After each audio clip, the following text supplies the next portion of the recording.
लोक जनशक्ति पार्टी रामविलास ने जो नई ऊंचाइयां हासिल की हैं, आप सबके सामने पार्टी ने कई उतार चढ़ाव देखे। आप सब में से कई ऐसे पुराने साथी भी हैं जिन्होंने मेरे नेता के संघर्ष को देखा। सन 2000 में जब उन्होंने लोक जनशक्ति पार्टी रामविलास का गठन किया, 2009-2010 पार्टी के सबसे कठिन समय में से, सबसे कठिन परिस्थितियों में से एक था, जहां 2009 में स्वयं मेरे नेता खुद चुनाव हार गए थे। पर 2014 से जिस तरीके से पार्टी ने निरंतरता में लोकसभा चुनाव को लेकर जीत हासिल करने के सिलसिले को बरकरार रखा। 2014 में 7 सांसद हमारे, 7 प्रत्याशी हमारे चुनाव लड़े, 6 जीते। 2019 में 6 लड़े, 6 के 6 जीते। और 2024 में 5 लड़े, 5 के 5 जीते। मेरे पास बहुत आसान था। पहले चरण में ही मेरे पिता का निधन हो गया था। मैं उसी वक्त समझौता कर लेता और किसी गठबंधन के साथ जितनी सीटें मिल रही थी लड़ लेता। पर ये पार्टी के सिद्धांतों को दिखाता है, विचारों को दिखाता है, जिससे कभी हम लोगों ने समझौता नहीं किया। आज पुनः आप सबके माध्यम से मैं बिहार की जनता को ये विश्वास दिलाना चाहता हूं कि लोक जनशक्ति पार्टी रामविलास समर्पित है पूरी तरीके से सिर्फ और सिर्फ बिहार और बिहारियों के लिए। आज पार्टी को ये जीत हासिल हुई है, बट उसके बावजूद कल पार्टी की हुई बैठक में पुनः ये संकल्प लिया गया कि इसके बाद पार्टी अब दुगनी नहीं, संभवतः चौगुनी ताकत से मेहनत करेगी। जनवरी में दही चूड़ा के तुरंत बाद, जैसे ही खरमास समाप्त होगा, उसके तुरंत बाद से लोक जनशक्ति पार्टी रामविलास पुनः बिहार भर की यात्रा में हम लोग निकलने का काम करेंगे। सबसे पहले इस प्रेस वार्ता में आने के लिए आप सबका धन्यवाद। आज की प्रेस वार्ता में 3 महत्वपूर्ण जानकारी जो मैं आप सबके साथ साझा करना चाहता हूं, और उन जानकारियों को साझा करूं उससे पहले जरूरी है एक छोटा जिक्र लोक जनशक्ति पार्टी रामविलास ने जो नई ऊंचाइयां हासिल की हैं। आप सबके सामने पार्टी ने कई उतार चढ़ाव देखे। आप सब में से कई ऐसे पुराने साथी भी हैं जिन्होंने मेरे नेता के संघर्ष को देखा। सन 2000 में जब उन्होंने लोक जनशक्ति पार्टी रामविलास का गठन किया और किस तरीके से अलग अलग पड़ाव पर कई बार पार्टी ने ऊंचाइयां हासिल की, तो कई बार पार्टी को संघर्ष के दौर से गुजरना पड़ा। 2000 में पार्टी के गठन के तुरंत बाद हुए लोकसभा चुनाव में जहां हमारे 4 सांसद जीत कर आए, तो वहीं 2005 के दोनों चुनाव में जहां एक बार प्रदर्शन बेहतरीन रहा, 29 विधायक जीत कर आए, तो उसी साल हुए नवंबर के चुनाव में पार्टी उस प्रदर्शन को दोहरा नहीं पाई। 2009-2010 पार्टी के सबसे कठिन समय में से, सबसे कठिन परिस्थितियों में से एक था, जहां 2009 में स्वयं मेरे नेता खुद चुनाव हार गए थे। पार्टी का कोई सांसद उस वक्त जीत नहीं पाया था। तो वहीं दूसरी तरफ 2010 में भी विधानसभा के चुनाव में पार्टी का प्रदर्शन अपेक्षा के अनुरूप नहीं रहा। पर 2014 से जिस तरीके से पार्टी ने निरंतरता में लोकसभा चुनाव को लेकर जीत हासिल करने के सिलसिले को बरकरार रखा। 2014 में 7 सांसद हमारे, 7 प्रत्याशी हमारे चुनाव लड़े, 6 जीते। 2019 में 6 लड़े, 6 के 6 जीते। और 2024 में 5 लड़े, 5 के 5 जीते। तो वो एक निरंतरता बरकरार रही लोकसभा के चुनाव में। पर विधानसभा में पुनः 15 में हम लोगों का प्रदर्शन दोबारा अपेक्षा के अनुकूल नहीं रहा। विपरीत परिस्थितियों में उस वक्त राजू तिवारी जी, इन्होंने चुनाव जीतने का काम किया। राजकुमार शाह जी, वो हमारे विधायक बने, मात्र 2 सीटें हम लोग जीत पाए। और 20 आते आते तो पार्टी ने एक अलग ही फैसला लेने का काम किया। और मैं ये मानता हूँ कई बार उस फैसले को लेकर चर्चाएं हुई, बहस हुई, वो फैसला सही था, वो फैसला गलत था। और उस वक्त भी मैंने कहा था कि मेरे इस फैसले का, मेरे इस निर्णय का इतिहास अपने हिसाब से आकलन करेगा कि क्या वो फैसला सही था मेरा अकेले चुनाव लड़ने का या गलत था। पर आज मैं मानता हूं कि जब पार्टी ने एक नई ऊंचाई हासिल की है ठीक 5 साल के बाद, तो इसकी जड़ में 2020 के उस फैसले की झलक जरूर दिखाई देती है। 2020 में लोक जनशक्ति पार्टी रामविलास ने विपरीत परिस्थितियों में, जब यकीनन गठबंधन में हम लोग को कॉर्नर किया जा रहा था, गठबंधन में हम लोग को जगह नहीं मिली थी, तो वहीं एक ऐसा दौर था जब मेरे नेता, मेरे पिता आदरणीय रामविलास पासवान जी का स्वास्थ्य ठीक नहीं था और लगभग अगस्त के महीने से वो अस्पताल में थे और उससे पहले से उनकी तबीयत खराब थी। तो उससे पहले लगभग 6-7 महीने तो हम पटना आए भी नहीं थे, दिल्ली में उनका इलाज चल रहा था। और उसके बाद जिस तरीके से चुनाव के दौरान पहले चरण का जब नामांकन चल रहा था, ठीक उस दौरान उनका निधन हुआ और उसके बावजूद भी पार्टी अपने फैसले पे कायम रही और अकेले हम लोगों ने चुनाव लड़ने का काम किया। परिणामों के बाद मेरा कई बार मजाक उड़ाया गया, कई बार मुझ पे आरोप लगाए गए कि मैंने क्यों ये फैसला लिया, पर उसके बाद भी मुझे कम से कम इस बात का गर्व, इस बात का संतोष था कि एक अपने सिद्धांतों पे अडिग रहते हुए, बिना कोई समझौता किए हुए, अगर मैंने ये फैसला लिया था कि मैं अकेले चुनाव लड़ूंगा तो अंतिम दम तक मैं उस फैसले के साथ रहा, भले परिस्थितियां कितनी विपरीत क्यों ना हुई। मेरे पास बहुत आसान था, पहले चरण में ही मेरे पिता का निधन हो गया था, मैं उसी वक्त समझौता कर लेता और किसी गठबंधन के साथ जितनी सीटें मिल रही थी लड़ लेता। पर ये पार्टी के सिद्धांतों को दिखाता है, विचारों को दिखाता है, जिससे कभी हम लोगों ने समझौता नहीं किया। विपरीत परिस्थितियों में भी चुनाव लड़ते हुए 137 सीटों पे हम लोगों ने चुनाव लड़ने का काम किया और पार्टी ने लगभग 6% का मत हासिल किया।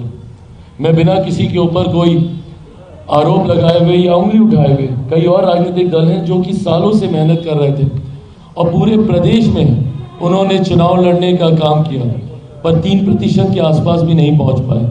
वहीं एक ऐसी पार्टी, क्योंकि कंपैरिजन ज़रूरी है, क्योंकि बिना किसी तैयारी के, जब मेरे पिता हॉस्पिटल में थे, कोविड का समय चल रहा था, उसके बावजूद बिहार की जनता ने आप पे इतना विश्वास किया और आपको 6% का मत तब दिया जबकि आप 100+ सीटों पर अभी चुनाव लड़े ही नहीं थे। और अगर 100+ सीटों पर अगर आप लोग चुनाव लड़ जाते तो मैं ये मान के चलता हूं कि हमारा मत प्रतिशत 10 से 12% का होता। ये ताकत लोक जनशक्ति पार्टी रामविलास की रही है। उसके बावजूद भले हम लोग एक विधायक हम लोग जीते, पर जिस तरीके से पार्टी ने बिहार के हर एक जिले में संगठन को खड़ा करने का काम किया, उसी का परिणाम है कि आज 2025 में जिस तरीके से इतनी प्रचंड जीत एनडीए को मिली है। और आप एनडीए के विधायकों से चर्चा कीजिएगा, बात कीजिएगा, भले वो भारतीय जनता पार्टी के हों, जनता दल यूनाइटेड के हों, मांझी जी की, उपेंद्र जी की पार्टी के हों, हर किसी का ये कहना कि भैया भर भर के झोली में हम लोग के वोट आया है। उसका कारण ये रहा कि इन 5 सालों में पार्टी ने निरंतरता में अपने उस मत प्रतिशत को और बढ़ाने का काम किया जो 2020 में हम लोगों ने हासिल किया था। और इस बार महज 29 सीटों पे चुनाव लड़ते हुए भी हम लोग 5% के आंकड़े तक हम लोग पहुंचे। तो ये दर्शाता है एक निरंतर ग्रोथ जो लोक जनशक्ति पार्टी रामविलास की रही है। और इस निरंतरता को बरकरार रखने के लक्ष्य के साथ कई बार होता क्या है, और इस बात को मैंने हमेशा कहा है कि जब आप थोड़ी सी भी जीत आप हासिल कर लें और वो घमंड, वो अहंकार आपके सर पर चढ़कर बोलने लग जाए, तो वहीं से आपके पतन की शुरुआत होने लगती है। जिस दिन मैं 2024 में ये समझ लेता कि भैया पार्टी ने एक बड़ी जीत हासिल कर ली है, 5 के 5 मेरे सांसद जीत गए, मुझे मेहनत करने की जरूरत नहीं है, तो उस दिन से मेरे पतन की शुरुआत फिर से हो जाती। उस दिन ना सिर्फ अपने सांसदों से बल्कि पार्टी के हर एक नेता कार्यकर्ता से मैंने यही कहा था कि अब हमें दुगनी ताकत से अगले 1 साल विधानसभा के चुनाव के लिए हम लोग को मेहनत करनी है। वो नव संकल्प यात्रा हो या विभिन्न माध्यमों से हम लोगों ने जितने कार्यक्रम बिहार के अलग अलग जिलों में आयोजित किए, इसी लक्ष्य, इसी उद्देश्य के साथ कि निरंतरता में जनता के साथ जुड़े रहना जरूरी है, उनकी आवाज बनना जरूरी है। आज पुनः आप सबके माध्यम से मैं बिहार की जनता को ये विश्वास दिलाना चाहता हूं कि लोक जनशक्ति पार्टी रामविलास समर्पित है पूरी तरीके से सिर्फ और सिर्फ बिहार और बिहारियों के लिए। आज पार्टी को ये जीत हासिल हुई है, बट उसके बावजूद कल पार्टी की हुई बैठक में पुनः ये संकल्प लिया गया कि इसके बाद पार्टी अब दुगनी नहीं, संभवतः चौगुनी ताकत से मेहनत करेगी, जनता के बीच जाकर उनके जुड़े हुए मुद्दों को, उनकी समस्या का समाधान करने का काम करेगी और विधानसभा में और बिहार की कैबिनेट में उनकी आवाज बनने का काम करेगी। अपनी सोच, अपने विचार Lok Janshakti party Ramvilas Bihar first Bihari first के संकल्प के साथ चल रही है। ये बिहार और बिहारियों को एक विकसित राज्य देने का संकल्प है। बिहार को फर्स्ट, बिहारियों को फर्स्ट बनाने की ये सोच है। विधानसभा हो या मंत्रिमंडल में हो, निरंतरता में लोक जनशक्ति पार्टी रामविलास के तमाम हमारे नवनिर्वाचित विधायक इस विषय को उठाने का काम करेंगे। मंत्रिमंडल में हमारे मंत्रीगण के साथी इन विषयों को उठाने का काम करेंगे और जनता के साथ लगातार ये संवाद बना रहे। इस बात के लिए मेरी पार्टी का हर एक कार्यकर्ता, हर एक नेता संकल्पित है और इसी सोच को आगे रखने के लिए हम लोगों ने ये फैसला लिया है। और जो 3 जानकारी आप सबके साथ मैं साझा करना चाहता हूँ, उसमें पहली जानकारी है कि एक खूबसूरत संजोग है कि परिणाम एक ऐसे समय आए हैं जब लोक जनशक्ति पार्टी रामविलास का स्थापना दिवस की दहलीज पर हम लोग मौजूद हैं। 28 नवंबर को मेरे नेता आदरणीय रामविलास पासवान जी ने सन 2000 में लोक जनशक्ति पार्टी रामविलास की स्थापना करने का काम किया था और आगामी 28 तारीख को एक मिली नई जीत के साथ भव्य तरीके से पटना में इस कार्यक्रम का आयोजन किया जाएगा।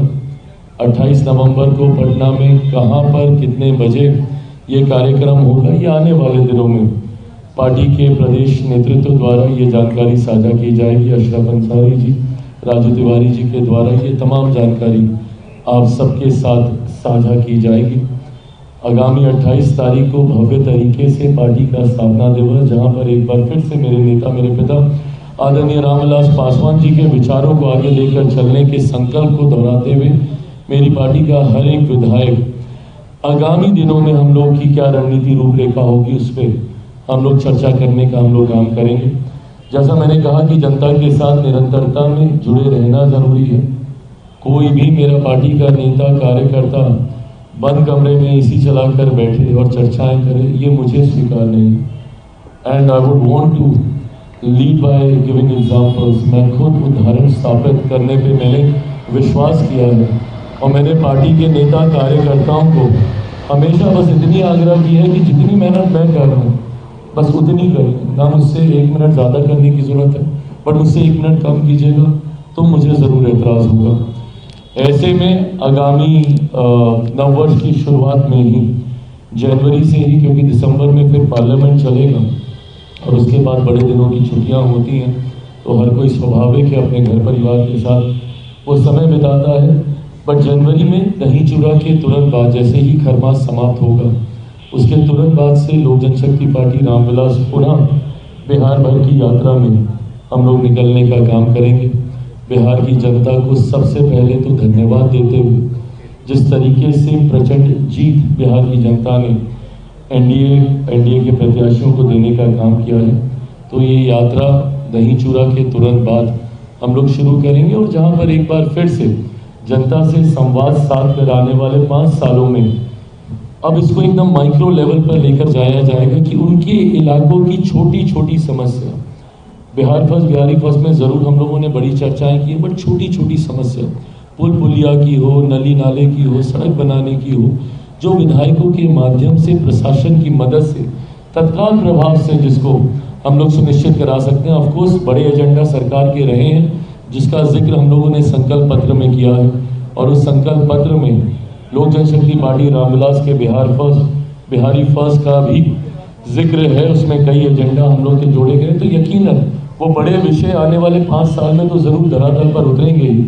1 करोड़ रोजगार देने की हम लोगों ने बात की है, बिहार के हर एक जिले में उद्योग खोलने की हम लोगों ने बात की है, तो उन पर तो ज़रूर काम करेंगे। बट रोज़मर्रा की जो दिक्कतें ग्रामीणों को झेलनी पड़ती है, जिस व्यवस्था में वो गांव देहात में रहते हैं, उसको कैसे तत्काल प्रभाव से दूर किया जा सके, इस दिशा में इस धन्यवाद यात्रा के माध्यम से हम लोग सुझाव इकट्ठा करेंगे और जल्द से जल्द उसके ऊपर कार्य करने का हम लोग प्रयास करेंगे। अंतिम घोषणा में एक महत्वपूर्ण जानकारी, जिसपे पार्टी के प्रमुख सदस्य कुछ समय से हम लोग कार्य कर रहे थे और लगभग उसको एक अंतिम स्वरूप दिया जा चुका है। ऐसे में आज मैं फ्लैग ऑफ करना चाहूँगा इस विषय को, क्योंकि मेरे लिए वो काफ़ी ज़्यादा महत्वपूर्ण था। मेरे नेता, मेरे पिता आदरणीय रामविलास पासवान जी ने लोक जनशक्ति पार्टी रामविलास के गठन से पहले उन्होंने दलित सेना का गठन किया था और दलित सेना को हमेशा लोक जनशक्ति पार्टी रामविलास की रीढ़ माना जाता था, ब्रेन बिहाइंड द पार्टी माना जाता था। हमेशा दलित सेना ने लोक जनशक्ति पार्टी रामविलास के की रूपरेखा तैयार करने में, रणनीति तैयार करने में एक अहम भूमिका निभाने का काम किया। 83 में दलित सेना का निर्माण किया गया था। आज भी मेरे पास वो तस्वीरें हैं जब मैं साल भर का हूँ और अपने पिता की गोद में हूँ जब उन्होंने इसकी स्थापना की थी। दुख मुझे इस बात का ज़रूर था कि पार्टी के साथ साथ दलित सेना भी उन महत्वाकांक्षी लोगों के द्वारा छीन ली गई थी जिन्होंने सिर्फ मेरे नेता के विचारों के ऊपर अपनी महत्वाकांक्षाओं को खड़ा करने की सोच के साथ पार्टी और दलित सेना को हड़पने का काम किया था। आज मुझे खुशी है कि जहां लोक जनशक्ति पार्टी रामविलास ने एक स्वतंत्र पहचान और पुनः मेरे नेता जिन ऊंचाइयों तक पार्टी को देखना चाहते थे उसकी सीढ़ी चढ़ने की शुरुआत कर दी है, तो ऐसे में दलित सेना हम लोगों से दूर रहे ये अब स्वीकार्य नहीं है। ऐसे में लोक जनशक्ति पार्टी रामविलास के हमारे बिहार प्रदेश के प्रभारी जमुई से हमारे सांसद अरुण भारती जी और इनके साथ तैयार की गई टीम के ऊपर ये जिम्मेदारी दी गई है कि पुनः दलित सेना का गठन किया जाएगा, पुरानी विचारधारा पर नए स्वरूप के साथ मेरे नेता के सिद्धांतों को आगे लेकर जाने की सोच के साथ एक नई टीम जिसमें यकीनन मेरे नेता के हर वो पुराने साथी सहयोगी उसमें एक मजबूत भूमिका निभाएंगे जो संभवतः स्थापना काल से दलित सेना के साथ रहे हैं। लोक जनशक्ति पार्टी रामविलास के साथ अब दलित सेना रामविलास भी उतनी ही मजबूती से नॉन पॉलिटिकल ऑर्गेनाइजेशन होने की वजह से अनुसूचित जाति जनजाति से जुड़े हुए तमाम विषयों को मजबूती से हर मंच पर उठाने का काम करेगी। आज भी अफसोस होता है, मैं एक ऐसे समाज की कल्पना करता हूं जहां जात पात धर्म मजहब से उठकर लोग एकजुट होकर समावेश की सोच के साथ आगे बढ़ने का काम करें। पर ऐसे में आज भी इस बात को देखकर अफसोस होता है जब जाति के आधार पर आपके साथ भेदभाव किया जाता है। आज भी 21वीं सदी में ऐसे उदाहरण देखने को मिलते हैं जहां एक दलित होने की वजह से आपको घोड़ी पे चढ़ने से रोका जाता है, एक दलित पुलिस अधिकारी को बारात निकालने के लिए सिक्योरिटी की व्यवस्था करनी पड़ती है, एक दलित बड़े पद पर बैठे हुए नेता को मंदिर में जाने के बाद मंदिर को गंगा जल से धुलवाया जाता है। आज भी ऐसे उदाहरण देखने को मिलते हैं। दलित सेना ने हमेशा से इस बात को लेकर संघर्ष करने का काम किया है ताकि जाति के आधार पर किसी के साथ किसी तरीके का भेदभाव नहीं हो और एक इक्वालिटी की भावना के साथ समावेश की सोच के साथ सब आगे बढ़ने का काम करें।